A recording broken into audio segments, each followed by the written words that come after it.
Welcome back, fellow book lovers, to a realm where the lines between black and white blur into shades of morally gray. I am Brie, and I'm joined by both of my partners in crime again, Lauren and Maggie. Today, we are going to be having another discussion of Sarah J. Maas's House of Flame and Shadows, aka Crescent City 3. We're going to be deep diving into all of our thoughts and our thoughts on what's going to happen in future books. So if you're ready to join us, hit that subscribe button for your new digital book club, grab your headphones, settle in, and let the journey begin. Talk Fae To Me starts now. Woo! All three of us finally made it. Oh, I'm so excited I'm to hear all your back. thoughts, Lauren. Oh, I have thoughts. I have many thoughts. But I thought we could actually begin this episode with I guess two things. First, a shout out to our first YouTube commenters. There were several people that commented on our YouTube so far. One was Veronica. Veronica, you were a celebrity in our group chat the day you commented, so thank you so much. There have been a few others. Brie, there was one that you just looked at. Ichigo Kitten, I believe. There we go. Spencer Robbins, thank you. And to everybody who's already subscribed and liked, we appreciate it so much. We're so happy to hear that you are enjoying and you love the banter and the commentary. Thank you. Thank you. And feel free to, send stuff to us on our Gmail. Like if there's books that you want us to talk about or you have thoughts you want us to talk about on upcoming reads for us, please let us know because we obviously just want this to be, a digital book club for everybody. So we'd love to hear your thoughts. The second thing I wanted us to talk about is what was everybody's post Hofas reads? I felt like I had stuff lined up just in case I was severely emotionally damaged by this book. So I read two things, I guess. I had actually been reading The Hurricane Wars by, I think it's Thea Guanzon. I'd been reading that before Hofast came out, didn't quite finish it, finished it afterwards. I think that we should do an episode on it because I actually really liked it, but I also have thoughts. And then the second one, I read it the last several days was That Time I Got Drunk and Yeeted a Love Potion at a Werewolf by Kimberly Lemming. It's the second in the Mead Mishaps series. I loved it. That book had me actively laughing out loud. It's so ridiculous and it's meant to be ridiculous. You just know this woman is having the time of her life writing these books. They are so silly and so good. The banter, everything. So good. Oh, that's so great. I'm so glad that you had a good book, good read to follow it. Yeah, I lined that one up specifically because I was like, I'm going to need something funny. Something funny. And that one definitely fit the bill. What about you, Maggie? What did you read? Well, so we had talked about doing Powerless for our next book, so I did that. And then the long-awaited Everqueen for me. No, while you guys haven't read it, I was stoked to get it. And then I did The Witch Collector, and now I'm reading the second Witch Collector.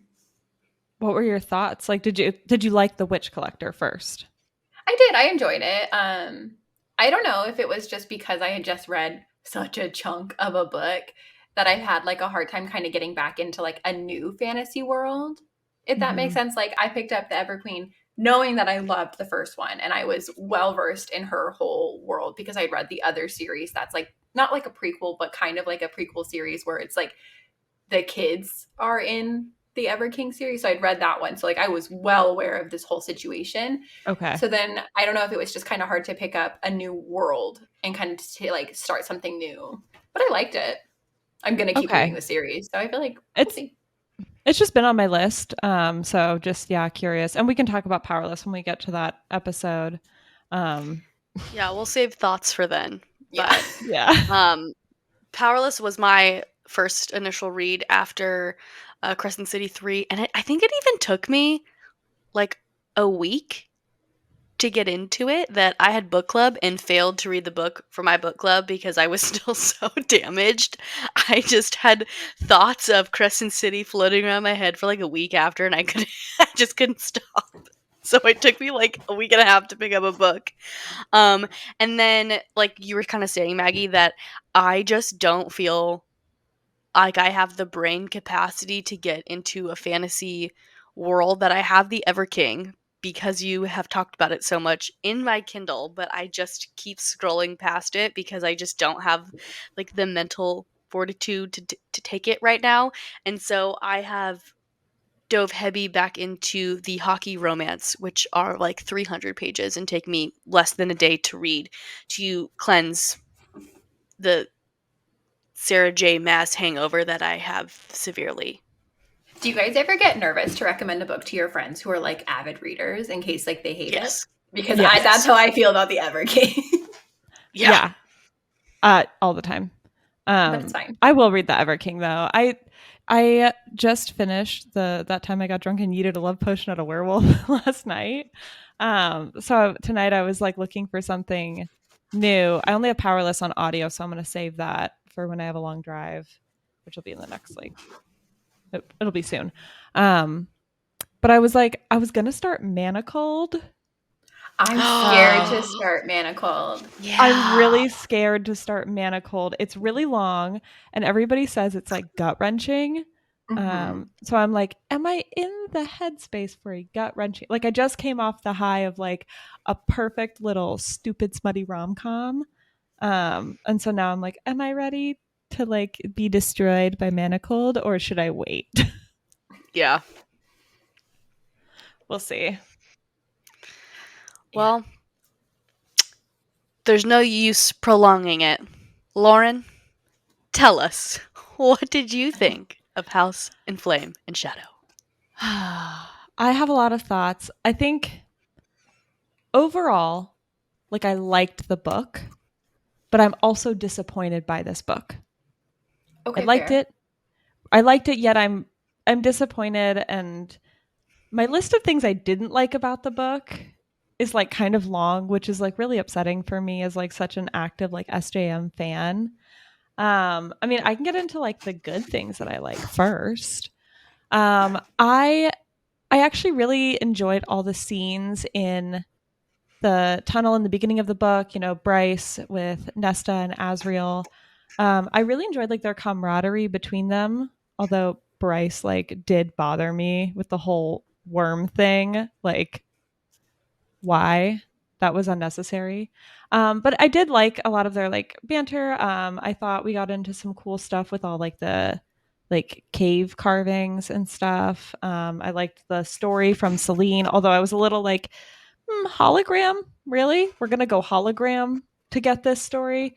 I just thought there was like a better little magic way to do it, but I digress. Let's see. Oh, Rune and Lydia, elite couple from this series for me. Like, they are my favorite couple overall from this series. Not my favorite SJM couple of all time, but they're up there with the biggins. They're up there with the biggins. Like, for sure. Yeah, they really held it together. They superior. They really held the story together, and I've heard that a lot. We've had quite a few comments of people agreeing that, you know, they were quite pleased with how Lydia and Rune's story progressed and the things that we got to learn and see about Lydia. She had a great character development, a great arc throughout the story. Yeah, I think Lydia's character arc was like one of my favorite parts about the book. And their romance too was just like top tier. I absolutely loved them. I like that we got some closure on Jessica. That sorry. I don't mean to hurt anyone's feelings. Oh no, but like it's so true. Like I always forget about her because it was such a big part, but it was so small in like the things that you think about in like this entire book that it's like every single time, like, oh my god, yeah, Jessica. Oh gosh, just forget about her. Well, she's up there for me with like Fury is still up there on like confusing characters that I'm like, I'm just confused by you. Jessica definitely was a confusing character in the sense that like we didn't know where she came from. She seemed to know a lot of stuff. She just was sketchy, like in a good way.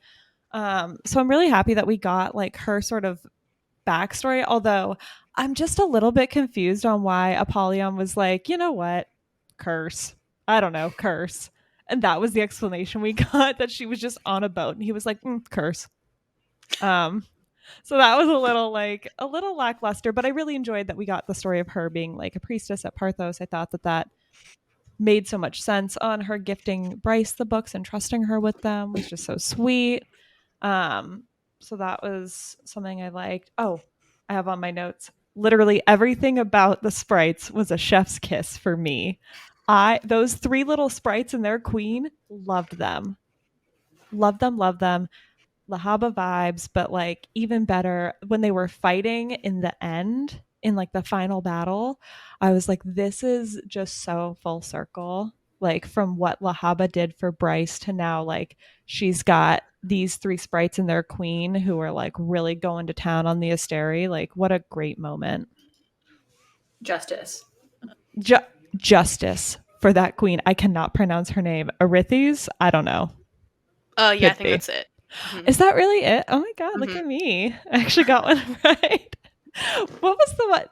Brie, do you remember what was the name that I was saying so incredibly wrong that you had no idea what I was saying? Oh, Fionn. It's Mm, Finn. great. Yeah. That I because I listened to the entire book. I've actually listened to all of the books for Crescent City pretty much exclusively via audiobook. So I very much get confused on paper when people are talking about names because I don't know how they're spelt. And so when I see things, I'm like, who the heck is that? And it like really threw me for a loop. So when I was listening to it and she starts talking about Finn and Finn and Finn and Finn, I'm like, who? What is happening? And then it finally like clicked, and I was like, Fionn? Is that what she means? And it like went back and looked, and I was like, damn! I was like, why? Why this weird spelling that just makes the O silent, that makes it Finn? Like, Yeah. Yeah. Like in defense of my pronunciation, there's an O in the name.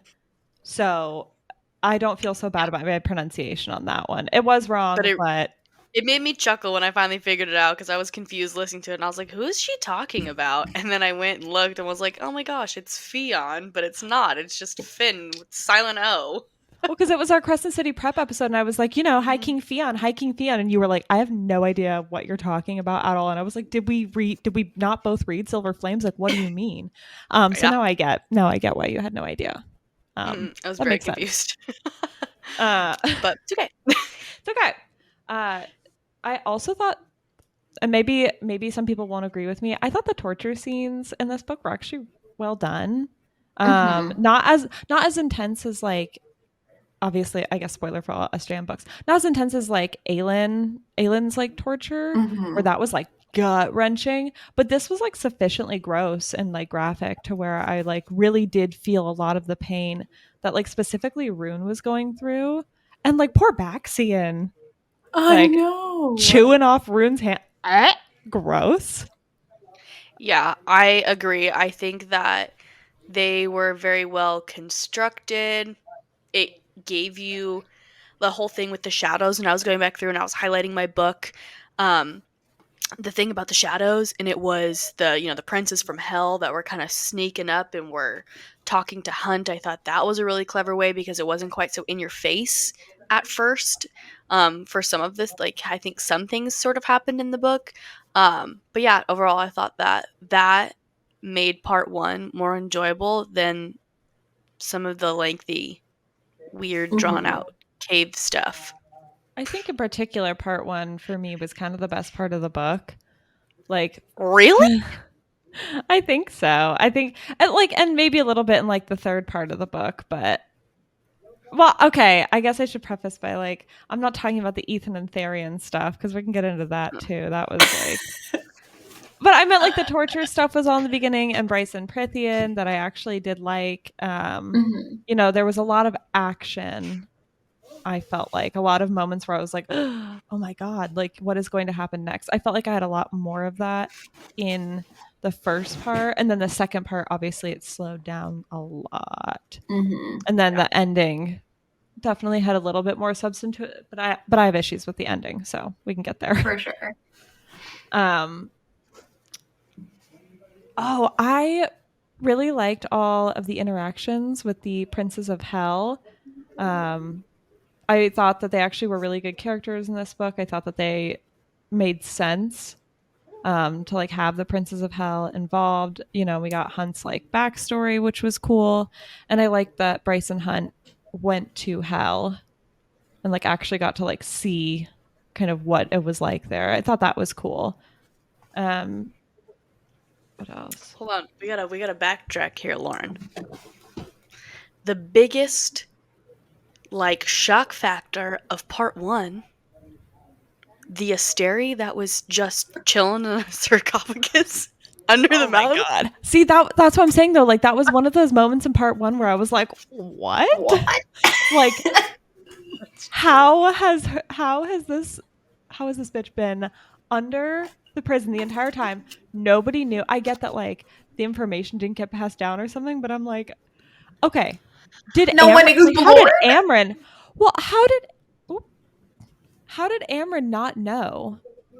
Because Amryn, didn't she go into the prison? Did she go in, I guess she went in after. Amryn was in the prison, wasn't she? Like, wasn't Amryn locked in the prison and she escaped? Which is why she hated going, is because it knew that she was worried she would get trapped again. Yeah. Well, that's what I'm saying. So Amryn was in the prison for a significant amount of time. She obviously went in. I guess I'm confused on the timeline because I thought that it was discussed that she went in before the time of High King Finn. And I think that was discussed in Silver Flames, and then she came back out after. That's why Amryn like didn't know any of this. But then that doesn't make sense in terms of the timeline of the prison, right? Because the prison like wasn't a prison. It was the Asteri's palace essentially, and then became Thea's palace. And then when all that stuff went down back on Midgard and Selene came back, Selene's the one who made it into a prison. So Amryn couldn't have been trapped in there from before High King Finn. No. Selene's not the one who made it a prison. Thea did. No, Selene made it a prison to cover up. She went and got all the monsters and like put them in prison. So does that mean she put Amryn in the prison? Or Amryn went in sometime after. I'm just saying I should have. I wish I had Silver Flames with me, because I swear in Silver Flames it's mentioned that Amryn went in before High King Finn's time. And that's why she didn't really know anything about the Daglin and all of that. Like she knew the names, but she didn't really know who they were because she was in the prison when all of that happened. But that does not make sense at all then with the new timeline that we have. I will say, I don't know. It's been so long since I've read Silver Flames, so I have no idea, to be honest.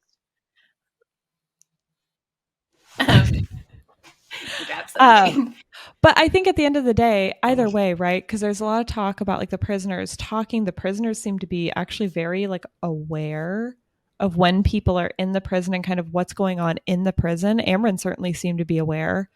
So how did none of the prisoners know that Asteri was down there?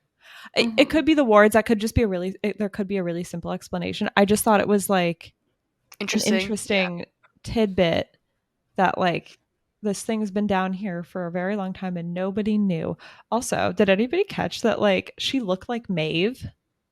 Yes! No, Maggie and I talked about that. That is exactly what someone else had originally commented that on Instagram, and I had brought it up and I was like, oh my god, could it have been? I was like, no, because I think it was confirmed that these all are consecutive, like they're at the same time. I think it was 7 months after. I think it's supposed to take place like 7 months after the end of Silver Flames, because there's something that mentioned like, oh, my sister had a baby 7 months ago. I think Nesta says that at one point. Oh, so that's I didn't catch that. So yeah, Nesta says that at some point. So that's just sort of how you know kind of where they line up. Could that have been in a bonus chapter? I don't think so. It would make sense why Brie and I both didn't catch that. Yeah, I don't know what you're talking about. Maybe it was in my bonus chapter. I had the Ember and Randall bonus chapter, which is like their time in Prithian, basically. I bet you it is then, because I don't think it's mentioned. The only thing I believe that is mentioned in the actual book is when she has the mask on and Azrael's like, remember Nyx, come back to Nyx, and she goes, ding, oh yeah, you're right. And that's the only thing that's ever mentioned, I think, about they were having a baby and everything. So okay, that makes sense. Yeah. Oh, from that Asteri, by the way, the whole like world walkers, like the language that was being used to describe this, I was like, this is Throne of Glass. Like this is the same stuff that the throne. This is like the same language that they use in Throne of Glass. I just thought that was really cool. I I guess I did think we were gonna maybe get a little bit more Throne of Glass tie-in, which I understand like why we didn't. But I mean, there were certainly lots of tidbits. I thought lots of Throne of Glass little tidbits. If you had read Throne of Glass, which like you would not have noticed if you had not read Throne of Glass. But I thought those were all like pretty well done and like snuck in. I actually have in my notes that I really like the Ember and Randall bonus chapter, which is their time in Prithian. The Rune and Lydia bonus chapter. Did anybody read that one? Me, it's mine. Okay. I did. It's the Barnes Noble version, so yes, I did. Maggie, they get married. They get married in the bonus chapter. So cute. I didn't read that one. Oh. Brie, what one did you read? Wait, did I? Hold on. I have to look this up. That's Did the I- entire did we- Brie, that's the did entire we point of read the the same bonus book? chapter.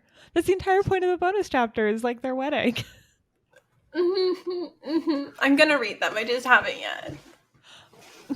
No, okay. See, who? Did you say? Rune and Lydia. Oh, no. I'm an idiot. Sorry. I have Bryson Hunt's. They're already married. Which yeah. Which I was Yeah, very... what the fuck is up with that? They're not married. I think that's some bullshit that they just all of a sudden he just goes my wife and everybody was like, "What?" Well, and I was like, is she trying to have an alien? Yeah, I was gonna say we've not seen like any weddings. Well, no, but okay, but Aelin and Rowan like did have a wedding, which Brie and I disagree on whether Rhys and Farah are married because I don't think Rhys and Farah are married, and Brie thinks they are.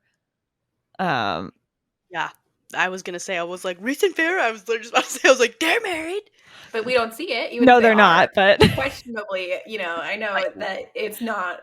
We think that they sneak away to the priestesses to get married, but he just has her sworn in. Whatever, same thing. Okay, being High Lady and being someone's wife are not the same thing. Let's not. They're different. But like Aelin and Rowan are for sure married. Like we have confirmation that these weddings happen. There is no mention of any type of wedding between Bryce and Hunt. And I get that like Bryce said, oh, if we say we're mates, that's as good as married to the Fae. But like Bryce, you talk in this book about how much you hate the Fae traditions, whatever. Like you shit on the Fae day in and day out. So why would you like go with their tradition of like now saying you're married just because you're saying you're mates? I thought that was I just thought it was weird. And I was like, is Sarah trying to do like an Aelin Rowan situation where it was like such a plot, like shocker that was put in the book? But then it never came to fruition. Like there was no shock factor. So I was like, I don't think the only shock factor was just like in chapter 3 or something when Rune first mentioned it. And you're like, what? Because that's what or when Hunt first mentioned it. Oh, to say Rune? Jesus. I know, I keep doing that. When I first brought it up and when we were all reading it, I texted you and I was like, you have to get there. You have to get to this chapter. And you tell me if you figured out what I figured out or if you find what I find. And you go, is it them being married? And I said, bingo, that's it. When the fuck did that happen? Because last time I remember, all she did was announce that they were mates and that they were together. And her dad was pissed because now she couldn't marry McCormick guy or whatever his name is. Cormac. I was like, oh, okay. He's not a spice. He's a male, not a spice. Same thing. Okay, yeah. So funny. Would you say Cormac? Cormac, ma'am. Unless we're butchering that one too, because I don't know. No, I'm pretty sure that's right. Bree's like Carmax, whatever his name is. Carmax the lip balm. He's a spice. He's a lip gloss. What isn't he? He does everything a woman could ever want, besides like be alive. Yeah, I was like, oh, besides. Dude, I can't with these fucking names. I can't remember anybody's name. They all sound the same to me. I kept calling the mountain Regulus in the last episode. They just sound the exact same. And I saw a meme on Instagram of someone shitting on Sarah, saying, "Can you pick a different letter?" Because it was the hind, hunt, the hammer, heartbeat. The harpy, the hammer. There was also a all new these name for H's. Pollux. Oh man, Pollux got like a new name, I thought, too, that was like in there. The something. I Maybe don't know. I don't know. Okay, wait. There's just so many. We have the harpy, the hind, the hound, The hawk, the hawk, the hammer. the hammer. It's the hawk.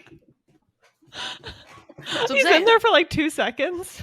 I know that he just like gets brought in and to torture them like it's a different person besides Pollux. But that's what I'm saying. Of like, there's all these names. They all sound the same. And then Cormac. I mean, come on, Cormac is close. How dare you disgrace my Cormac's name? I love Cormac. Wait, I saw this is off topic, but just on topic of Crescent City. I saw the funniest reel where it was, but why does Rune remind you of the stallion from? Oh my god! Yes, I saw that too. The stallion from Spirit. Spirit.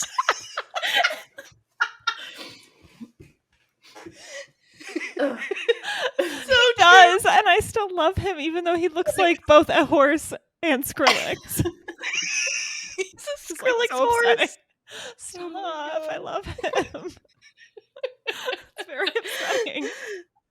So Girl, just God. wait until you guys read the Hurricane Wars, because that book, Brie, you're gonna be horrifically confused on names the whole time. Oh, great! So I just want you to excited. know names of people, places, and things. You're Awesome. gonna.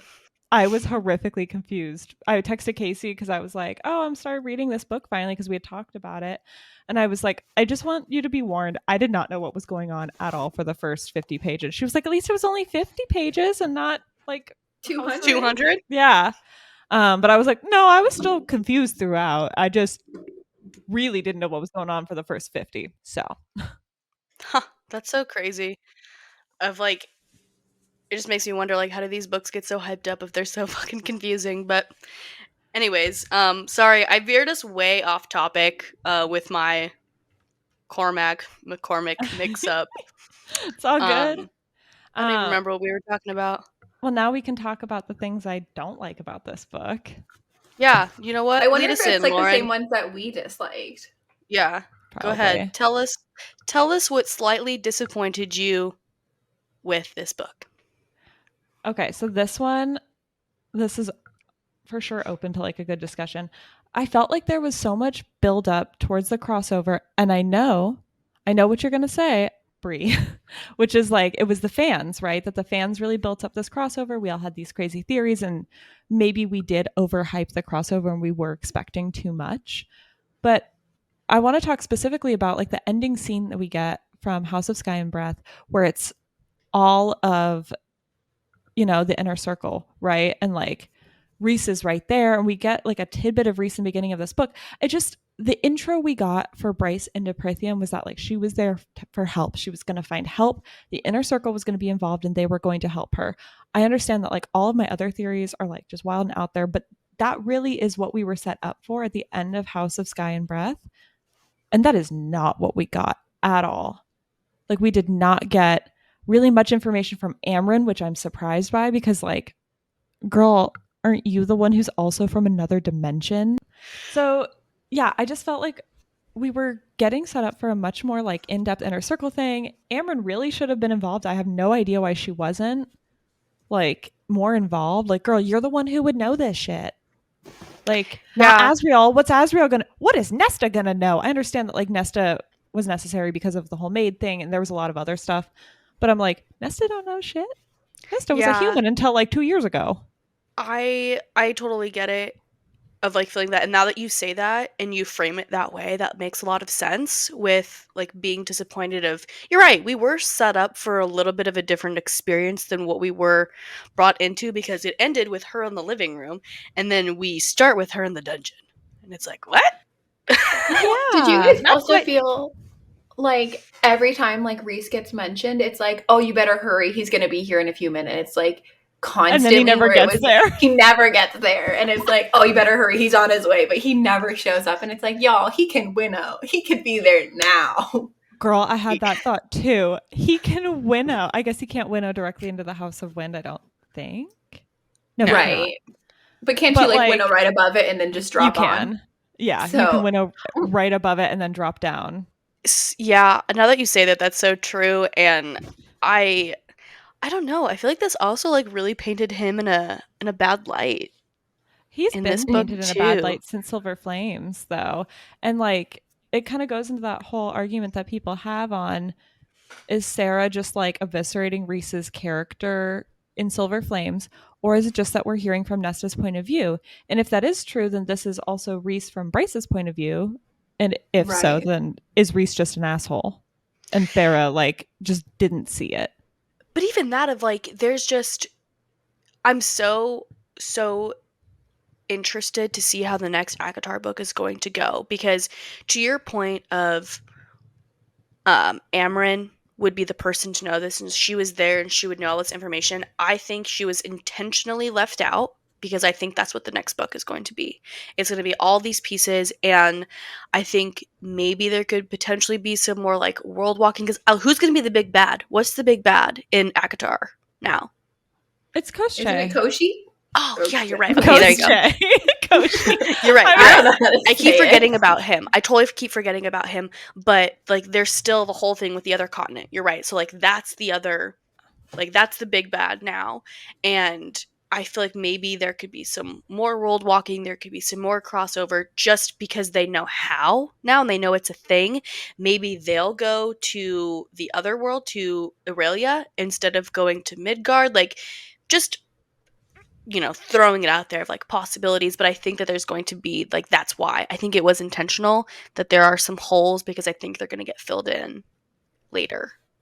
There were a lot of holes. There was a That lot. there's a lot of there's a lot of dropped plot lines in this book, and like it kind of extended over from other books, right? Um like I had in my notes about like, oh, so Sophie and the Thunderbirds really didn't matter, right? Because I left Sky and Breath thinking like, okay, so all this stuff with the Thunderbirds, with Emil, all of that like really amounted to nothing. And I was like, well, it'll probably come up in the next book. It'll be important in the next book. And it's not, like, at No, we all. only get like a slight mention of like, oh, you know, they modeled Hunt to be After the basic, Thunderbirds. yeah, like to embody that like that power to be a weapon. Other than that, we really didn't get closure. We don't really hear anything about how Emil is doing besides we know he's off with Ember and Randall, but then gets left behind. Oh, and also the whole oh, we got to go get Sophie's body. Oh, wait, never mind. The castle's collapsed. Well, we're here anyway. So, hey, Bryce. Like, that's the whole Ethan thing with, like, oh, we got to go get Sophie, whatever. And it was just like, there were just a lot of moments like that was, like, built up to just nothing. Yeah. Hello, the whole thing with the Fendir heir where you were like, it doesn't matter. And I'm like, yes, it does for her to fucking die? No. Are you kidding? This is in my notes too. The entire story could have been pretty much the exact same, aka Ethan becoming Prime, if that was the end goal. That entire thing could have happened without Sigrid at all. Sigrid played pretty much no role in this at all. Like, then she died, and I was like, okay, hopefully this leads somewhere. And then she became a Reaper, and I was like, okay, this is going to go somewhere. We got some plot going on now. And then she just kills everybody and leaves, and they don't go find her. They don't find her. Nor does anybody seem to care to. So I'm like, what was the point of Sigrid at all? Because I think in a prior book, the Prime had like said to Ethan, like, oh, maybe you should be Prime. And Ethan was like, no. So Ethan still he says it at that moment or at another moment in the book where he's like, I already offered you Alpha once.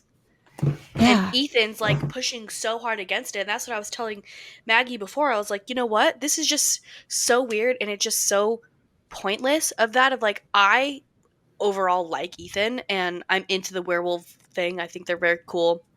I like that You like subplot. werewolves in general. Yeah, I So do. I feel So like like that, I yeah. am into that subplot, but I just thought it was so fucking weird that you're right. He could have became Prime without that. I think the thought process with that is like him you see him be more alpha like by going back and getting her, and he's chalking it up to she is an alpha and that she should have this. But I think like what it's really trying to show is that he himself is a leader and he's taking care of wolves and he's putting people first, like that type of thing. But it doesn't come across very clear because it didn't have to be that. It could have been something else that already existed for him to become Prime and to like have this realization and whatever. So it was just sort of weird and disappointing. And the whole time he's going through and he's like, I have to fix it. I have to fix it. I'm going to bring her back. I'm going to do this. And I'm like, you are going to be Prime. Like, why don't you see it? I see it. We're like halfway through the book and I can tell. Like, what is happening? Why? Well, there was just way better ways to do it. Like there could have been like conflict within the wolf pack and Ethan stepped in to help because obviously he's got a thing for that Perry girl, which like that's out of Yep. nowhere. I thought he was going to be with Sigrid from the way the last book like ended. Nah, him and Mhm. Perry are for sure mates. I know it. I feel it. Oh As yeah, they're soon as he mates. said like strawberry, whatever, I said mates. Know it. And I think there was something like Strawberries. her scent like shifted Yes. somehow or something, and I Yes. was like, okay, they're obviously mates. But like that could have been the plot. That could have been his subplot. Was that like maybe he found out he was mates with Perry, and then there was just a lot of stuff going down within the pack because Sabine is awful, and that could have been the whole conflict that leads to him being Prime. That could have been the entire story. Mm-hmm. Sigrid played no role. She was unnecessary. I do not understand why that was in there. Yeah. That just like I don't know. That just like annoyed And me. then all of Hypaxia. Okay. Yes. All of Hypaxia, the whole like she got overthrown as like witch queen and everybody's like you knew they were going to do that and you just didn't do anything about it. Like it made Hypaxia seem really weak and I thought that she had been such a strong character in the prior books. Also, really, really frustrated with the fact that they were like, oh my God, we need an antidote. Hypaxia, can you do it? And she's like, I don't know if I can do it in time. Within 24 hours. She's like, here's a bunch of antidotes that I made because I figured it out in 2 seconds flat because Ethan saw a Reaper. Yay. Also, on the topic of those antidotes, why were they packaged in just the most breakable vials? Why was there so much about this antidote, right? There was so much buildup. Oh my God, the antidote, the antidote. It's going to like make everybody super powerful. And that's how they're going to defeat the Asteri. Bryce never gets it. Bryce and Hunt never get it. And Therian like just drops all of them. Like, again, Therian in his book was just. Dude, can I just tell you? I was getting so much heat on I saw Instagram that. for people being like, for me saying that Ethan and Therian were a waste of space. And they're like, don't you come for my boy Therian? And I said, well, he needs to step it the fuck up because all he did was fuck up this book. He didn't And do shit. cry. The Therian that we whole time. got, And make the bad Therian that we choices. got, the Therian that we got in the first book is just not the same Therian that we got in the next 2 books. Like when I tell you, I had to have a moment. I had a moment where I'm reading this. I think it's when he like volunteers to be Sathia's like husband or whatever. I literally just said out loud to myself, he needs to be stopped. Because up to this point, he has been fucking every single little thing up. Like he jumped off the boat and I was like, okay. Why? He did a lot of other things, right? At the end of the last book, he pledged himself to Viper Queen. And I know we were all like, okay, for real? Why? And then all the stuff's happening with the Viper Queen and he's being a whiny little baby about the whole thing when it's like, you volunteered for this, but okay. He's pissed off the River Queen. Then he goes to the Ocean Queen. He's again being whiny little baby about being on the boat. And it's like, you're a merman, dude. The boat should be fine. And then when she specifically forbids him from getting off the boat and he does it anyway. That was when I was pretty much done with him. I was like, I think I'm done with you being in this book. And then the thing with Sathya happened, and I was like, you need to be stopped. You need to just be stopped. I need you to be locked up in a room for the rest of this book because you're too much. You're Yeah. too Like, much. his only redeeming story, like, plot in this entire book was the fact that he went and got Lydia's body. Mm-hmm. The only Yes. good thing that he did this entire 102 chapter book. That's it. At Okay, I one have a at one point.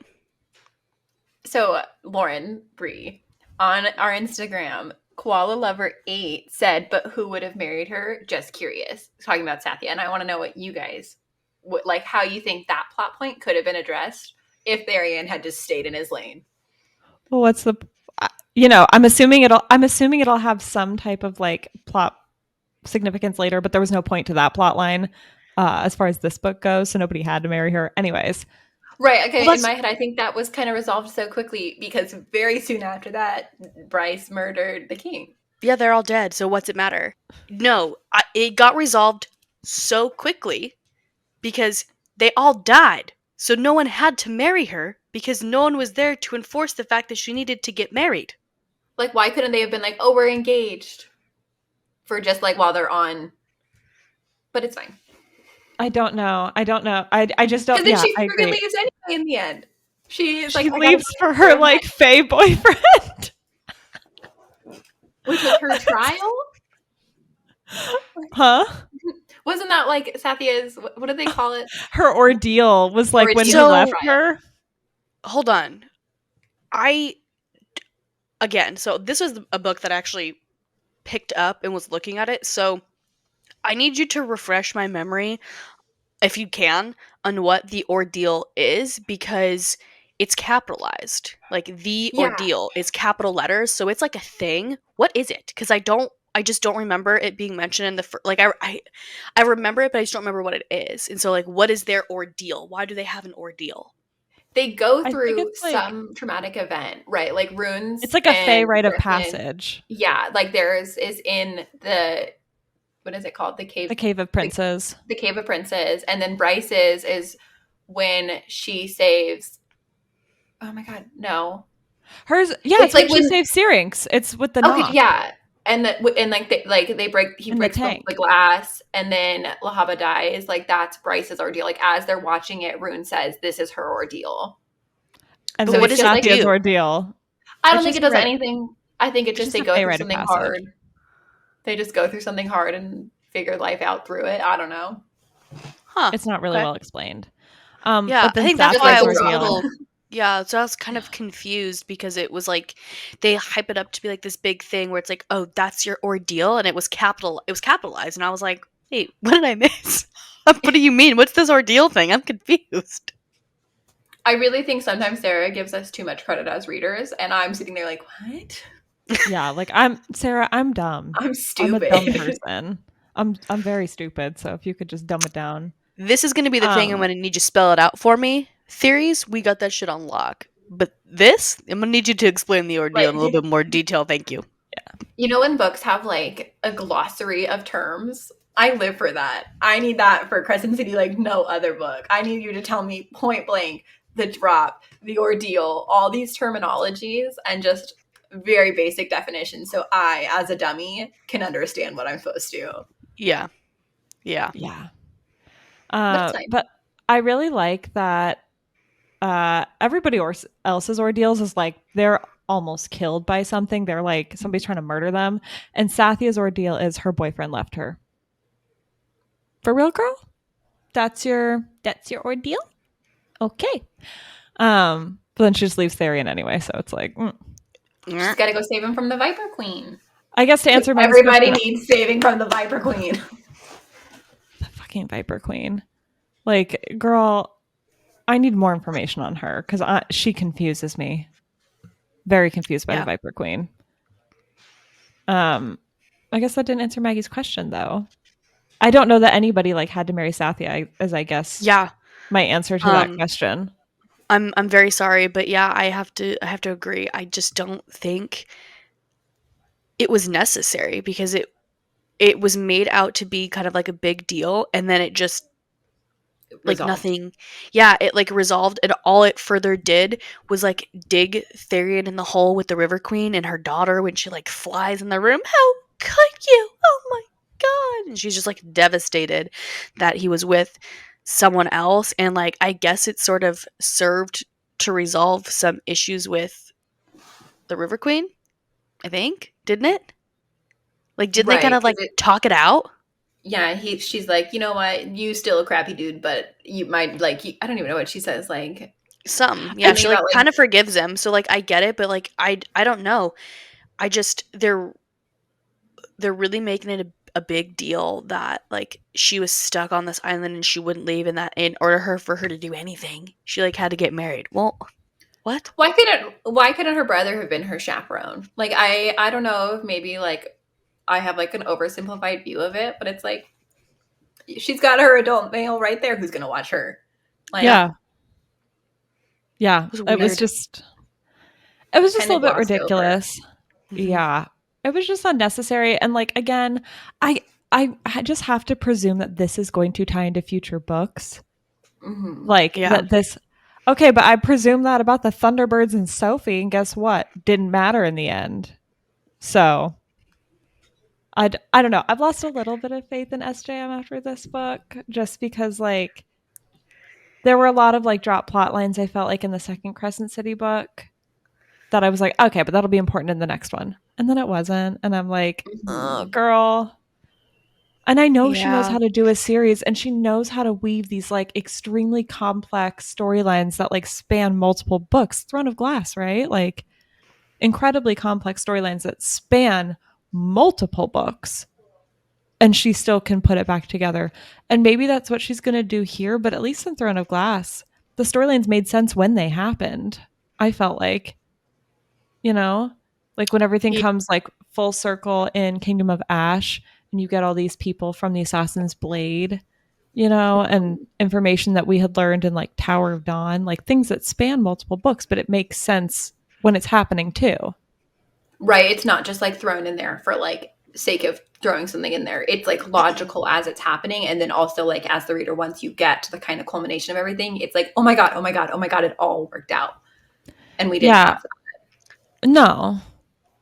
It's Yeah, just a lot to I tie in the next book. I think that's what's hard. Is it's almost like as a reader hard to imagine what's next, right? Like how all these things are going to come together and be like these beautiful like closings of stories that we are used to with Sarah J. Maas. And like we just have a lot that needs to kind of get tied up to have that kind of just the moment that we have with Kingdom of Ash. And I think that's what is so hard.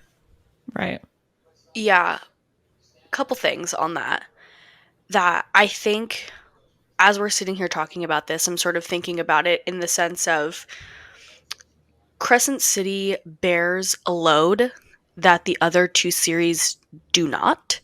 That it being, in many ways, you know, the third, like the last one, you already have all the thinking you're reading these chronologically from when they actually are being written and published. That you are starting with Kingdom of Ash, you're coming into Akatar, and then you're sort of coming into Crescent City. That you already have Kingdom of Ash stuff or Throne of Glass stuff here, and then you have Akatar stuff here, and then you have Crescent City, and Crescent City is like bearing the load of all this Asteri stuff, and it Yeah. really is like tying all these things together because I really actually don't think you can read Crescent City, to be quite honest. I don't think as little sense it makes to us who have read all of them. I really think someone who didn't read Akatar and someone who didn't read Throne of Glass, it wouldn't make goddamn sense for anything. But you can read Akatar and Throne of Glass very separately and never read anything else and be perfectly happy reading That's Mhm. true. those stories. And I don't think that's the true for Crescent City because it's tying in all of these things, has all these Easter eggs and all these pieces. And so I think that in it of itself is like getting a little lost. And like you're saying, like maybe we're just not there yet. Yeah. And I like think I don't know. it's a I think it's a little possibility. hard. It's a It's just a lot possibility. to tie in. And I Mhm. think Mhm. that's where like where the concern stems from is if we get this next book and if it is the last one in Crescent City, is it going to be enough to close out all of these plots? And I think if it were, it's going to be a doozy of a book because there's so many things throughout the three, because they are like probably her more complex series, right? Like I do think Crescent City, like you're saying, it has this like really like the burden of like figuring all this stuff out. Crescent City has a ton of information, a ton of different things coming together. And so for this last book to be, tied up with like a nice little bow, there is a lot that has to happen. And, we talk about how long all Crescent Cities are. Like for it to be all this stuff tied up nicely and figured out, that's going to be a huge book. I thought it was slated to be a novella, and maybe I'm wrong or maybe plans changed, but I could have sworn that the next Crescent City book was slated to be a novella too. So that makes me worried. And like we're out of a big bad now. So I don't really understand how there's enough, right? Because we have all these loose threads and we have these loose plot lines with Ethan and Therian and I think a little bit Hypaxia. We have all these little loose threads that kind of need a book for closure. Mm-hmm. But we're out of a big bad. So like what is the story here? Is the story just that they're out of First Light and they have to like navigate that? Sarah's kind of known for having these big bad villains, with the exception of Brialyn, because she is she's the stupidest villain. Who? From Silver Flames. Maybe I said it. Okay, but I think it's my pronunciation. She doesn't Brie never understands my pronunciation. I think I'm just saying it wrong.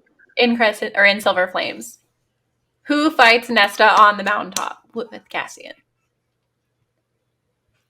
Brialyn. All right, let me friggin' text it to you and you can read it.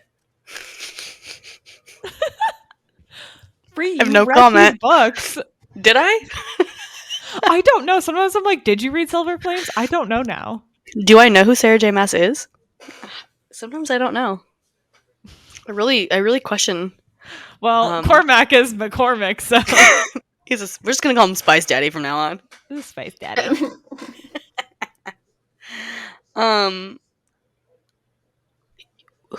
Who? The villain from Silver, like the big bad in Silver. The cauldron first comes out an old lady, the crone. Oh. Okay, Maggie just sent it in the group chat. Yeah, you're right. That's how you say it.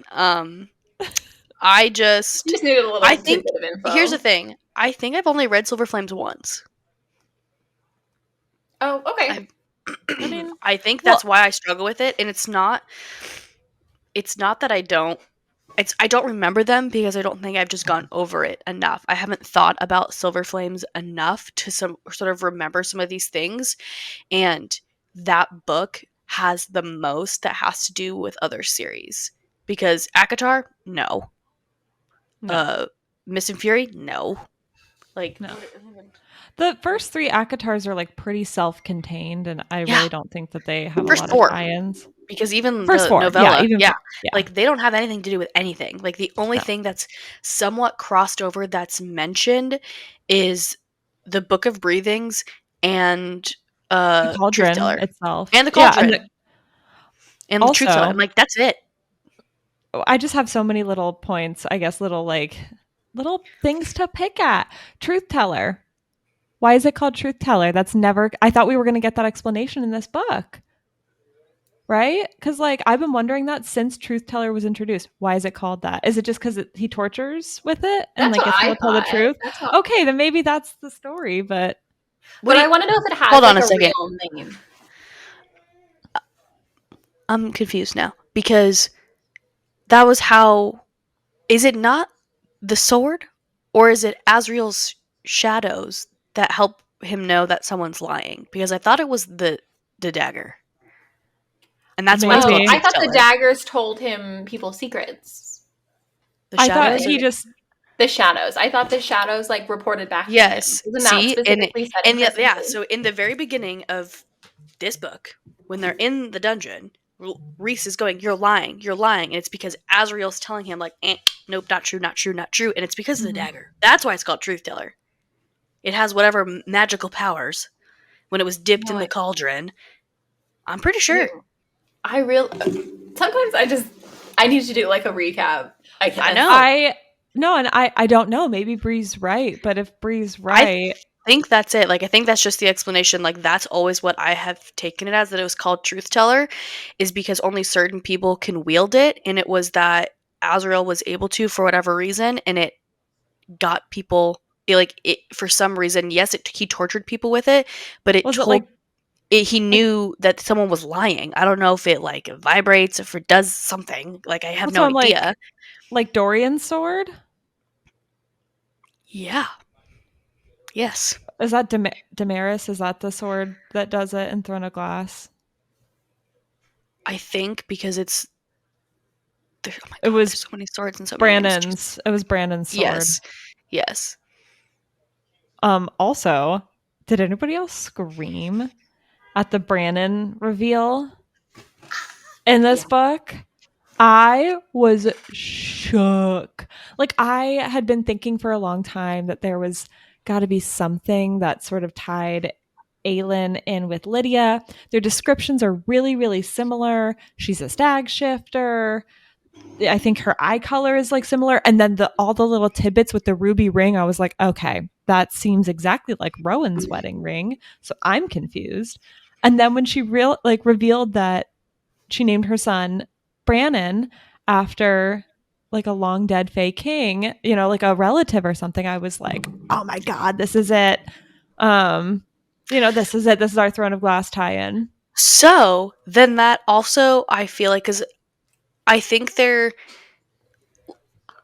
like, after this book, I feel like Lydia could have been Bryce. Like, Lydia could have been the main character, because I feel like for whatever reason her backstory and like her character is a little more, it's still mysterious, but also seems like it's more fleshed out, because we went into this book going like, okay, we're going to get answers on how Bryce and Rune are related to Therese. We're going to figure all that out. We're going to have all these connections. And like, you kind of did, but also kind of didn't, because Reese isn't in this fucking book. Mm-hmm. Like, he's not in anything. And so it was He's like, on his way. He's coming.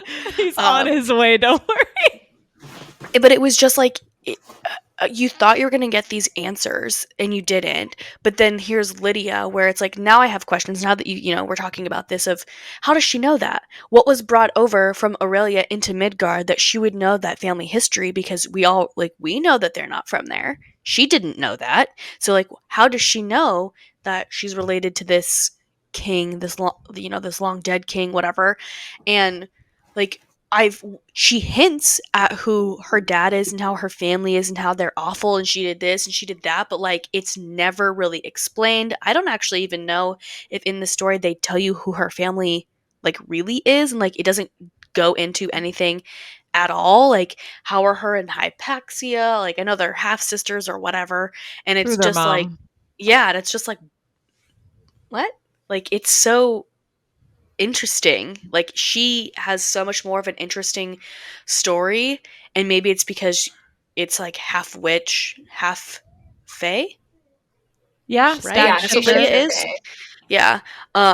Versus Bryce, who's half human, half fae, and maybe because like the human side's like, I don't know, hella boring. It's just Ember, and she's just a human, and she has like nothing interesting, I should say, like plot point wise, to offer her, other than the fact of like, Bryce is just bitter and angry that her dad is Fae, and she thinks the Fae suck, and all she does the entire book is fucking shit on them. That really, Bryce shitting on the Fae just the entire book. It just frustrated me, like, because I was like, what happened to like Bryce was like a kind person in the first book. Like, yeah, she's sassy, she's snarky, she like has a take no shit like attitude, but she was just like downright mean, and like in this book, she was like, I don't care if all the Fae die, I really don't care. And it was just like, But there are so girl. Yeah. many Fae that she cares about, where I feel like she totally disregarded these people in her life who were No, Fae. it was a good thing. Was that Baxian, I think, Mhm. who was like, Yeah. Baxian points out, he's like, what about Hunt? What about your brother? What about all these people who, like, literally all of your friends that are sitting right here, every single one of them is Fae. Hello? And she goes, no, you're right. It's like, duh, you idiot. Yeah, okay. yeah, you moron. Also, Baxian can get it. I did not see it until this book. Baxian can get Yes. it. And I'm gonna need someone to go ahead and make some Baxian fan art. We've got Rune. We've got Hunt, kind of. Rune, just hella. But we're gonna need some Baxian. So someone, please, do us all a favor. if you see Thank some you. good Baxian fan art, send it our way because we are on Please. the hunt for that. Because in this book, Baxian really was like, there were so many of our side characters who really came to the forefront and really did a great job. Like, okay, Baxian, we've talked about. Lydia obviously was just incredible. Um, who else? Oh, those little sprites. Like, I thought they actually added so much to the story. There were like, You know who I was disappointed and I was still shook that they're in this book for like 0.25 seconds? Uh oh my god, her name just went out of my head, but Bryce's friends. oh my Juniper. god, Juniper Fury. and Fury, what? Where are they the whole time? I get that again. So Maggie and I have talked about this, and I've seen other people talk about this. That this whole entire book is supposed to take over a week. That's what this timeline is supposed to Yeah, be, and we this can is a talk lot of about shit that. to happen in a Yeah. week. So I get it because where we left off with Bryce and Juniper's relationship is that Juniper's pissed because she overstepped and talked to the director, and I guess I get that at the very end where this is how they sort of come back together. But I was like, where the fuck are they? What is happening? They're supposed to be your best friends, and all this stuff is happening, and you're like saving the world, and your friends, Fury, who's supposed to be this crazy, I don't know, person thing, whatever she No, I is. know. That's what I'm like. Fury has been built up so much to be that she's super powerful. She's a total badass. And then this final battle comes, and where's Fury? She provides a Nowhere. helicopter. Okay. She's.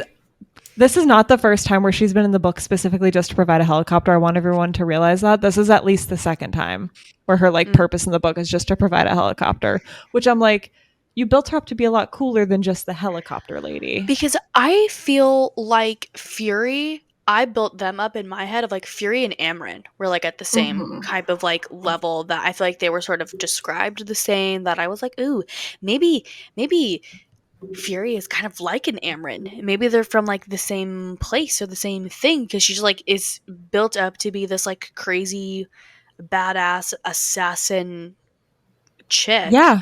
to just like has all No, these, she's just knows all this stuff, has all these connections, like all these things, and then just like be totally irrelevant. I was like, what? she's set up to be a very powerful Vanir and like and Bryce is always like, she's a super powerful Vanir. I don't know what house she belongs to because she won't tell us, and we don't know what she is because she won't tell anybody. And so it was set up that she's like this cool character. And I also thought, yeah, that she was going to come into this book and she might know something and be like, oh, actually, I do know some shit about the Asteri. No, she's just like off making out with Juniper the entire book and then provides a helicopter. So Yeah. a little bit pointless, but Crazy. Like she could have totally been a support for this final battle. oh, it would have been really great if she had shown up and like if she had, I don't know, if she is like maybe what Brie is describing, if she is kind of like Amryn in the sense that she also came from another dimension and bound herself into a Fae body, and released herself like Amryn did or something. Like it could have been really cool. Yeah, I don't know. It just seemed to me it was that like, oh, maybe because even they had described the Asteri as like taking on a form, and like Maeve takes on a form. I was like, oh, maybe she's like kind of like that. Like it could be that because she's so just mysterious and she's got all these secrets and she doesn't want anybody to know anything. And then it was like, where is she? Yeah. Where are And you? then, and so that's another like add that to the pile of things that we kind of need to get cleared up before the series ends. And again, if there's only one novella, are we really going to get a full story of what Fury is and what all that's about? Are we going to get some future tie-in with the Thunderbirds, as well as wrapping up Connor, Ethan, and honestly Flynn's story? Also, would anybody like to talk about this dragon? Oh yeah. What is the point of this dragon lady, Ariadne? What is the purpose of her? They rescued her. Okay, they rescued her and the sprites. The sprites, as I've stated like 4 times during this episode, the sprites came back and really had an impact on the book. I was really pleased with that. The dragon? she fights for like 2 seconds in the Viper Queen's pits and then is just like, bye-bye, I'm gone. Bye-bye. Bye-bye, later. She is very much like the embodiment of like, not my monkeys, not my circus. I'm not participating. Absolutely. But, and that's fine if that's like her character arc, but we don't get any type of character arc. I don't know if it's What gonna was her be. purpose? Yeah, I don't know if it's gonna be later. Like she served the very small purpose because everyone thought that she was going to have to fight Ethan, right? Mm-hmm. And then Yeah. lo and behold, nope, she got traded. She got kicked out. And so now it's Sigrid, you're up. And I Like thought it that's was, it. That was her significance. and it seemed set up in the last book that there was something maybe that was going to go on between Ariadne and Flynn. And so maybe again, and so that's what I'm saying. Is that another like another loose end that we now have to tie up in the next Crescent City book if it is the final book? Like, come on. It just sounds like there's just so many loose threads that I'm just like, it's a lot. are we really going to have time for this? I don't know. Yeah, Or are we just going to forget about it? What did everybody think of the final battle scene and how that all went down? Like the final battle between the big bad, the Asteri, and Bryce and team. Like, what was everyone's thoughts on it? Because I guess I'll share. I thought Bryce going into space, like not a void, not a black hole, but into space was a little weird. And then Hunt, like, with the help of his dead girlfriend, like Iron Manning into space was a little bit stupid.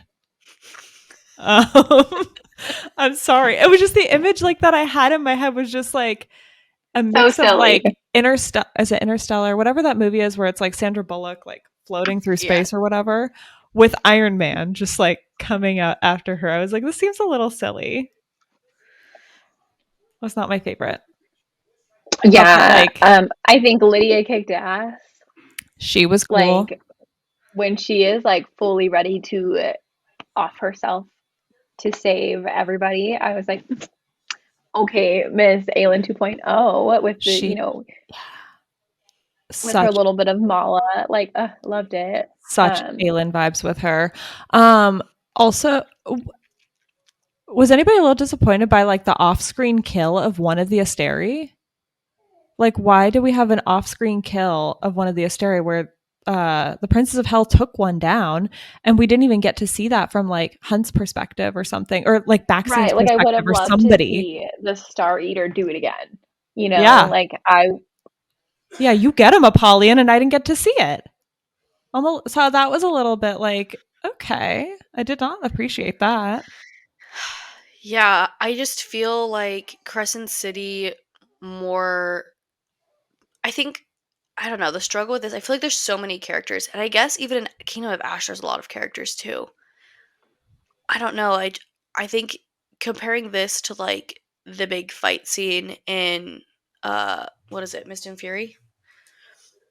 I think I was comparing it in my head to the cauldron kind of scene, like the big battle in the end of Wings and Ruin. But okay, so yes, no, you're right, Lorna. I'm thinking of the same thing. I just said the wrong book title of like that one, and I think that is sort of hard, and I don't feel like we get a ton of books written in the type of perspective in the third person like this one is, where you're getting all these different people's points of view, because I feel like in Akatar it's all Feyre. Like you get all this stuff from Feyre, so when you miss things, it sort of makes sense because she's not there, and then she sort of gets filled in, or you get the bits and pieces. And I think it's like when she's seeing the cauldron and you hear stuff like that makes sense. But in this one, like there's so many characters, and even in Kingdom of Ash, it's like there's so many characters, there's so much stuff happening. You're jumping through different points of view. I saw lots of people online complaining that she was like giving people whiplash,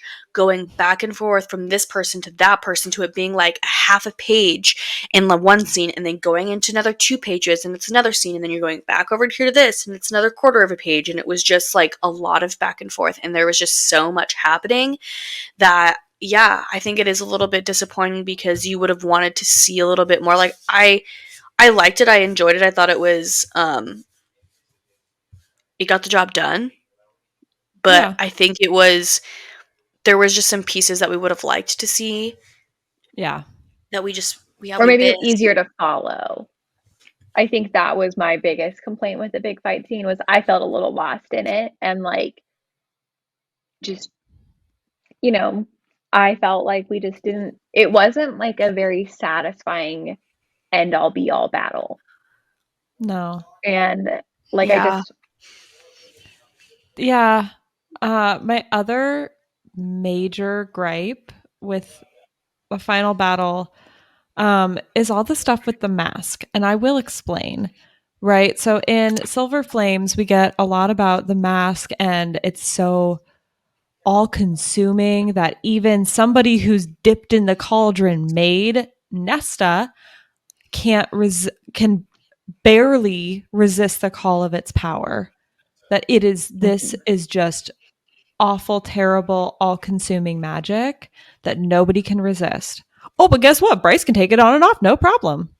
so can What? Hunt. It's because That's she has what a star. That's the no issue I have. It's not with Bryce, because I think it's somewhat explained with Bryce, and it makes sense that she says in the book that the powers are speaking to each other and she can like feel it, and the mask doesn't feel as dangerous and as all consuming to her because it's like speaking to her Thea power, her Thea star.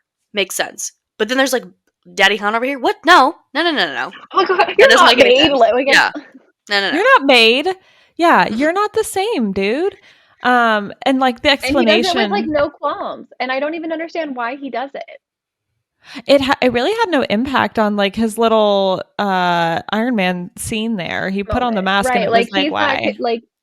he's not controlling death. Like he's not doing anything with it. Like was it necessary? Like his in my brain I was like, oh, his girlfriend is like helping him save his new love. Like that was, like old love to new love kind of thing.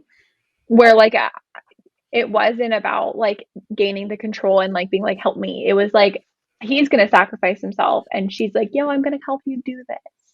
Mm-hmm. Like that was it. I didn't think the mask was necessary and I don't understand. Like I like in my brain when I initially read it, it took me like a solid second to realize it wasn't talking about like the Umbra Mortis helmet and it was the mask. Like I totally thought he put on his helmet for like the first bit when he's talking about it.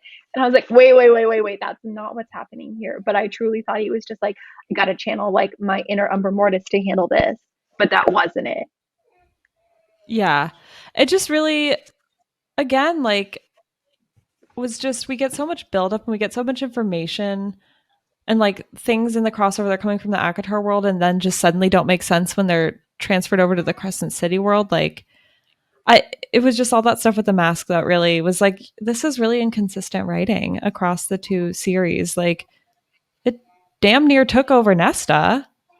And then Even in this series, it damn near takes over Nesta. Like Azriel has to work to get her out of it. yeah. And then Bryce could just like take it on and off. And then Hunt does too. And I'm like, okay, I so this think it's mask is just not as like, ultra scary. yeah, I think it's just, again, it's one of those things where it was built up to be something, and it's just, I think, a very simple answer. And the answer is that she has Thea's star. Because even when she's walking through the caves, she sees the picture of Thea with the crown, with the harp, and with the mask, and she's wielding all of them, and clearly she had no problems. Right, and I have less of an issue with Bryce doing it, truthfully. Like, Yeah. Yeah, but I that's what I'm see the saying. It's like, qualms where, it just like, it's one of those things where it's like you think it's gonna be this thing, and like the answer is just so simple.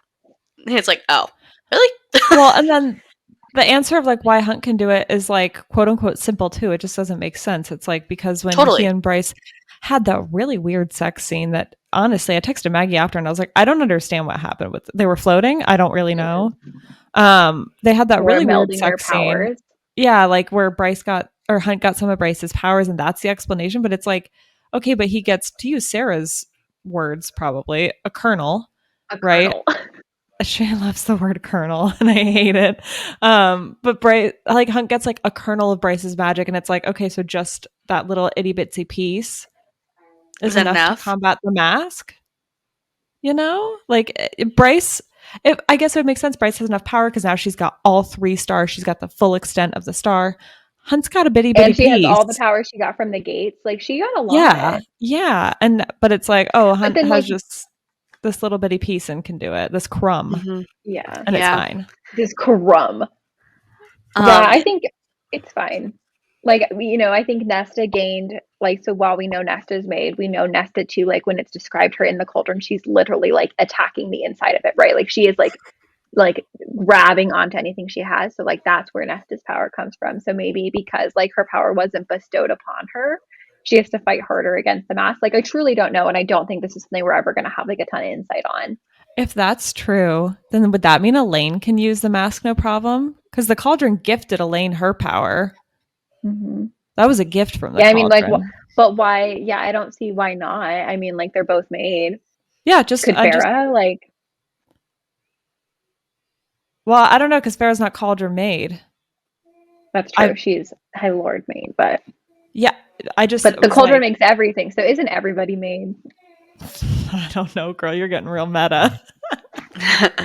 who knows? I think it's one of those things where it's maybe we're like, you latch on, not you, but we as readers Yeah, latch onto it, and maybe it wasn't meant to be latched. yeah, Right. Like Like, you're I just think we not just gonna have to get let an it be. answer, yeah. Like, I think it which is is. so We just accept that it unsatisfactory. happened. hmm Mm-hmm. So I guess with all of this, like, Hold on, wait.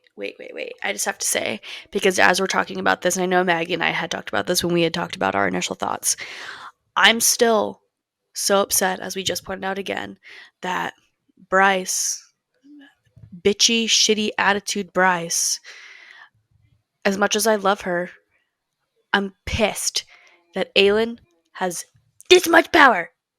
She got it Mm-hmm. all oh god. sucked up, and Bryce has got all this stuff. Come Well, on, okay, and I done thought, did Aelin dirty, man. I'm I still know. And then bitter. to see Lydia like have what I would say is very similar amounts of power. And I love that she does. I love it. This is not a dig on Lydia whatsoever. I have nothing bad to say about her in general. It's so hard as a diehard Aelin fan to see her lose so much of her like power and like this gift from Mala and never get like a true redemption in that regards. But then like Lydia has this amount, and I don't know, like it's hard to say because we don't know if like Lydia's amount is like what we would say is like equal to Aelin after she gives so much of herself away because we know she still has a lot of power, right? Like Aelin's not powerless by any means. I think she just has like mainly her drop of water. Isn't that what Aelin has at the end? Yeah, she's got like barely anything, bro. I thought it was just her drop of water power. It's none of her Oh, I guess firepower anymore. I I thought think. it was I just could be like her wrong. initial. You know how like when she first starts with and I could this could also be maybe I just am so desperate for Aelin to still be a badass. Um, when like she and Rowan first met and he's like, "You're not even at like the bottom," but she feels like she is. I guess that's where I thought she No. became like that was No, her it new took bottom like line. everything. Like she has like nothing where she can like sort of wield fire. I think it's like a wisp, but yeah, Yeah, it's like because the she makes the water. fire crown and stuff. Like I That's thought like she. it, I thought. Like Yeah. Well, I'm gonna nothing. in my head, Aelin just has a smaller amount, but still has power because that girl deserves fire.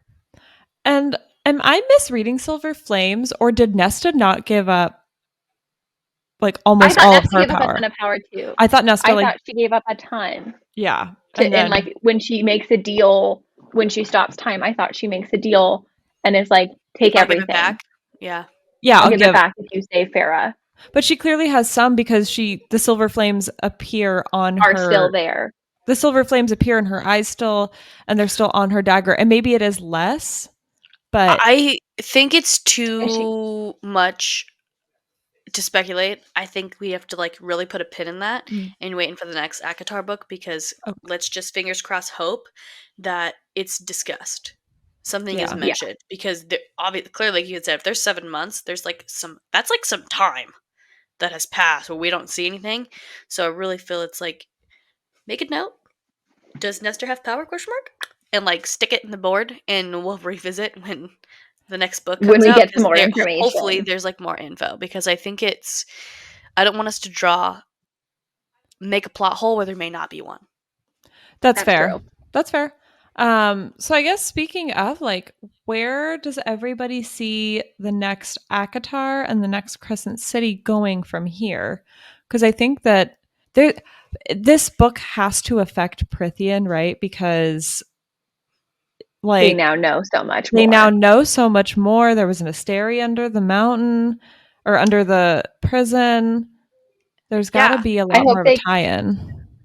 I hope that they go underneath the third and final mountain.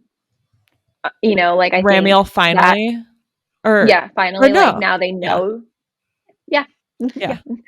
Um I think that they have to explore that. Like I think there's going to be this push like Reese, you should know everything like about your land here, right? Like let's get to the bottom of this. Like there was a whole freaking parasite living under the other mountain. Let's go see what's under this one, you know, kind of thing. Yeah, like Um I think for Akatar there are many, many open places it can go.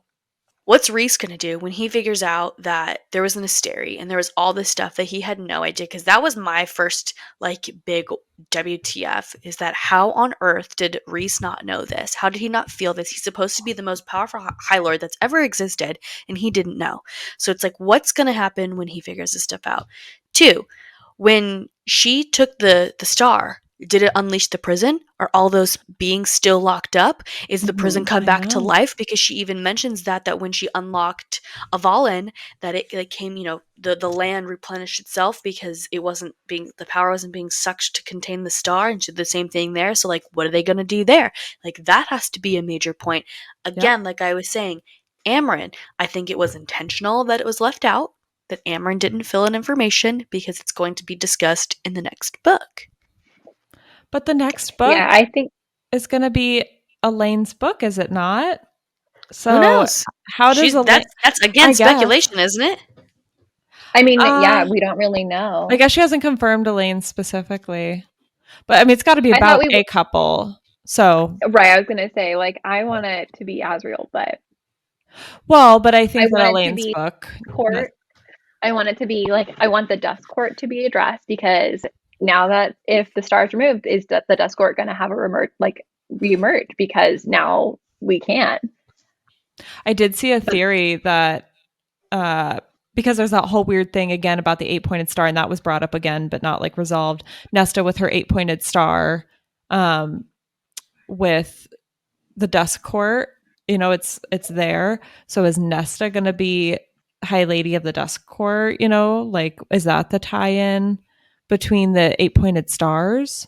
So that I thought that was just like an interesting possibility of where it could go. Also, I know you guys haven't read the bonus chapter, and again, this is absolutely grasping at fucking straws. But in the Ember and Randall bonus chapter, there's a part where you guys really should because Ember has these really, really sweet moments with Nesta where Ember's like really motherly towards Nesta and Nesta gets really like emotional about it because Nesta like didn't have a mother, that like loved her or cared about her at all. So Nesta and Ember are talking and then Randall is talking with Cassian, Reese, and Asriel like across the way and like, oh, they're just I think, they're like, oh, what are they talking about? Nesta is saying that to Ember. And then they're like, oh, they're just talking about their mates. But it's like Asriel's in the conversation. So I was like, am I grasping at straws or is that confirming that Asriel's going to get a mate? And like maybe had a mate by the time this book happens. You know, one can hope. But And then he tells see Bryce he where doesn't have a mate. So, Hold please. right, Hold on. Did anybody watch the Today interview with Sarah? I don't know I which think one that so. is. Just chat. But she did. She had an interview with. Is it the Today Show or Good Morning America? I don't remember. I think it was the Today Show. And doesn't she talk about how she's going to explore Asriel?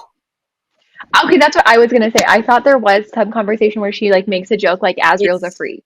Yes, like I would think that Asriel's the next story. I don't. Maybe it's Elaine. Maybe she gets tied in because there's clearly something happening there that the vibe between the two of them and her whole Lucian thing or whatever. But I don't think it's Elaine. Me It could, either. yeah, I it think could it's a very well be. redhead, Yeah. Well, Maggie and I, but yes, not are Bryce. one real shivers. So sorry for the people that want Az to be with Elaine. I do not agree at all. I saw something. I saw a theory online that someone was talking about Elaine being Tamlin's mate. That she gets like a second chance mate between like because of like her and Lucian, or like they thought they were and they're not, or something, and that her and Tamlin, and like that's Tamlin's redemption. And I was like, does he I've deserve a seen that. redemption? I think Tamlin deserves a redemption, but I think he deserves one too. I'd be yucked out by him being mates with his ex's sister. And his like brother best friend kind of deal. No. Yeah. Lucian deserves better. Yeah. Like, I think everybody knows like what I want to happen with Elaine, which is that like she chooses neither. She doesn't choose Elaine chooses Elaine. And like finally kind of gets that independence that we haven't seen from her. I think that would be a really powerful story, is Elaine's moment of like, I'm going to choose myself. I don't want a mate. I don't need a man. Like I'm going to be Elaine. Anyways, but so yeah, there's got to be a lot of tie in between Crescent City 3 and the next ACOTAR book, because we're going to have some explanation. There's going to be some changes in the world, like Brie's saying, with if the prison now is unlocked, if the land is returning, maybe the Pegasus are returning, and they're going to need a high ruler of some kind. And then what do we do with tracking down all these ex-prisoners? So where are they going to put them? Girl, I don't know. Find a new mountain. Where are they going to go? Or where are they? But where are you going to put them? Put them in the middle. I mean, that's what they did before with like the Weaver. Just stuck her in the middle and was true. Like, okay, bye-bye. But I think for the next Crescent City book, again, like I'm just really not sure where this is going to go. We don't have a big bad unless it's like the Viper Queen or possibly the Ocean Queen. But we've kind of exhausted the whole big bad thing, and the really like lingering issue is just no First Light, which just feels no First Light. And then what are they going to do politically? Yeah, I guess the politics and stuff. That all just seems like kind of boring in comparison to the prior books. Then I suggest for Crescent City again, I'm going to say let's put a pin in it, because I don't want us to hype down or hype up again. That I think she clearly has a plan. We know she does. Yeah. So there's a piece that we don't have yet. I think that's what it is. Right. There's a piece that we don't have, because I think even in ACOTAR when Hybrid was done, you could have thought like, where are they going to go? Big bad's gone. Well, just kidding. No, there's not. There's actually another big bad. We have, what's his name on the other side of the continent? Koschei. Well, no, then we have Brie. Koschei. Brie was the stupidest villain, and but I pictured them together, because isn't Brie like she sold them out because of Koschei? Like, isn't that whole thing? Yeah, and she sold Vasa to Koschei. Yeah, they're one and the same. They're one and the same in my eyes. Yes. I think that's why I forget she fucking exists. But like that is the next big bad, I think. Potentially. I agree. So like I just think maybe we aren't there. Maybe it will get introduced, because they're in a lull. It can go in many different ways. Yeah, and ultimately we're going to read it anyway. It doesn't matter. Sure. We are all going to like just read these. Like, yeah, it's fine. Like we could be so disappointed with this one, and we all know we would pick up the next book, hands down. Yeah. So, I was reflecting on this with Brie, Maggie, when you just like went to the bathroom. But I was reflecting on like, when I came into this conversation today, I was like worried that I was like, am I just too negative? Like, why didn't I seem to like the book as much as you guys did? Because like, I remember when Brie finished, she was so excited. And then as I was finishing, I was just like, I'm like disappointed by this book. And you know what I realized? It's because I didn't read it all in one go like you guys did. Like I have a lot of like personal stuff going on right now. So I had to there were days where I didn't read, and I had to take a lot of little breaks. And during that time, I was reflecting as I was going. So I think that's why I didn't enjoy the book as much as like you guys did, and why I found so many issues and so many problems, because I'd read a little chunk, then I wouldn't read for a few days. And during that time I would reflect, because Brie was just saying like she liked the book when she finished. And then the more she sat back and thought about it and reflected, the more Mhm. she was like, oh, there was actually a lot of stuff that I like didn't really like about this. So I don't know. No, I would totally agree. I just thought that was so Like, interesting 'cause how like the way you oh, read for it can sure. actually impact your experience, because the way I read it kind of dampened You the had more experience. time. Well, yeah, and ultimately No. it made it less enjoyable because I could realize the issues as they were coming up, whereas like you guys didn't realize until it was done and you were like, "Oh, wait, that kind of sucked." No, I mean, like, realistically, so, like, I read the night we got it on like, when I received it on my Kindle, so Tuesday night? Like Monday. So Tuesday I at like read 10. Monday night, Oh. I read a huge chunk of that book. I was at, like, 54% that first night, and then I went to work for 3 days, and all 3 of those days, my job is busy. Like, I did not have time to sit and Oh yeah. stew on this book, and then I work a 12-hour shift, so I came home. I did not read. I went straight to bed, and then I did that, and then once I finally was off, I read the rest of the book. I finished it at, like, 2 AM that night. So, like, I read it and cumulatively, like, discrediting, like, the time in the middle when I didn't read it all, I read it in 2 days, reread it in, like, a day and a half, like, inhaled this book, and you really did have time to kind of sit and think and think and think on it, whereas, like, I think I was just so desperate for information. I did not care about plot holes. I did not care about drop points. I literally was just like, what's going to happen? And then, Mhm. like, what you're saying, like, after the fact, I did have, like, more time to stew, and I was like, I have more questions than I have answers, and I thought this was going to be, like, tied up with a neat little bow. Yeah, I don't know. Yeah, I just thought that was like such an interesting thing about how just the way you read a book can impact Which your I think overall thought.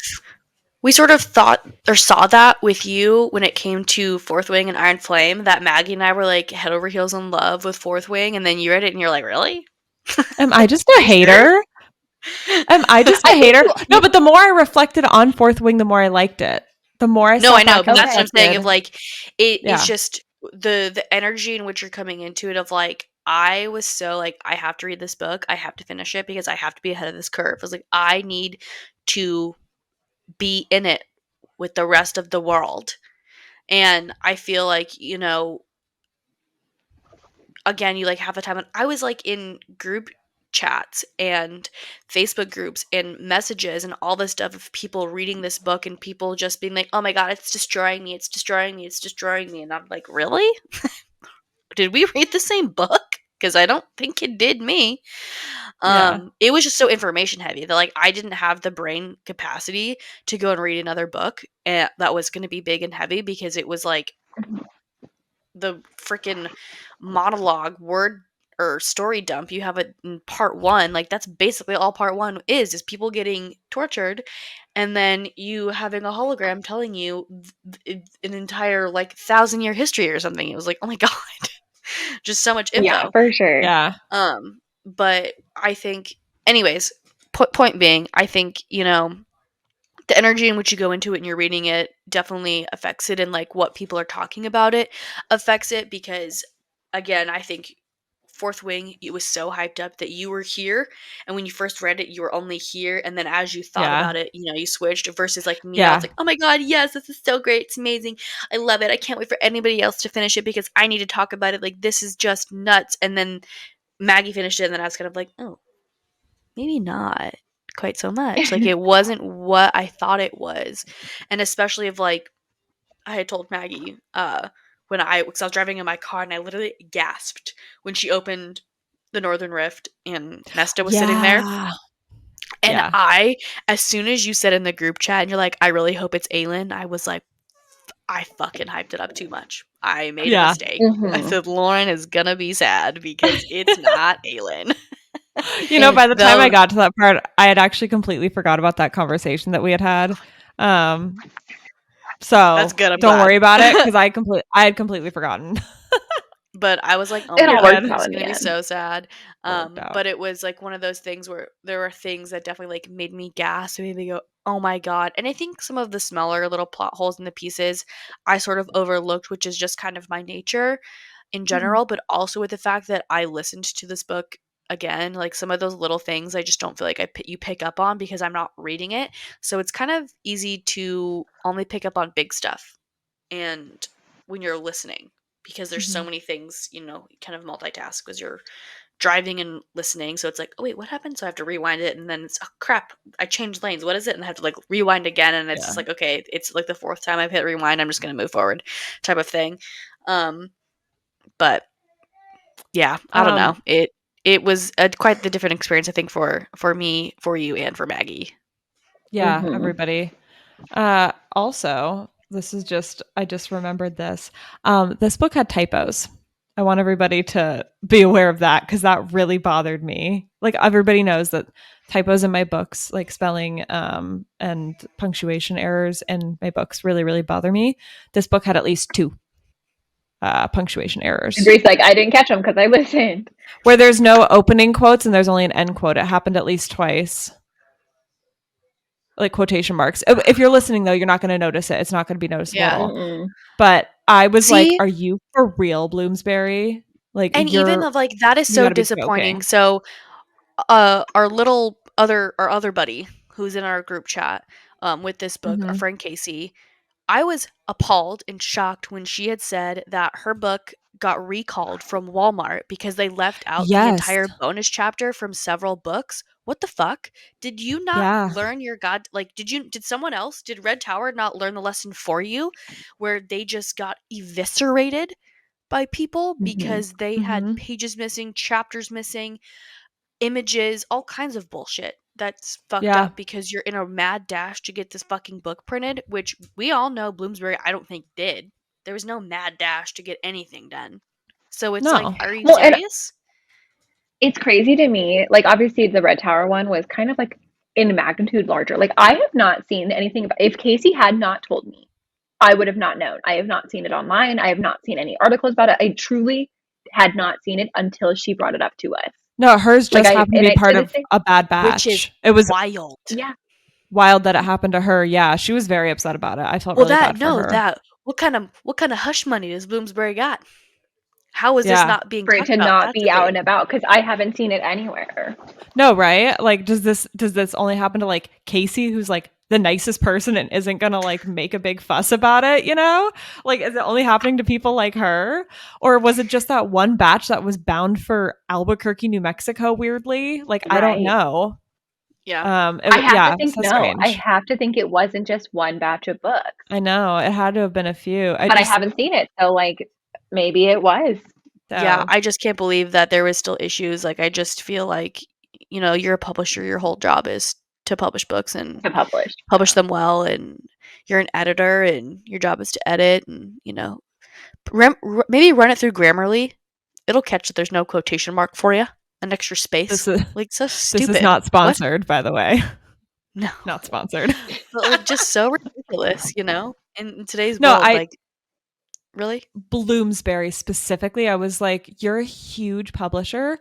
SJM is your cash cow. That woman sustains your publishing company, and you let these books go to print. This is the first time I've ever You seen a typo in an SJM book. This is the first you time. have the audacity to create 5 different versions Yeah. of this goddamn book Yep.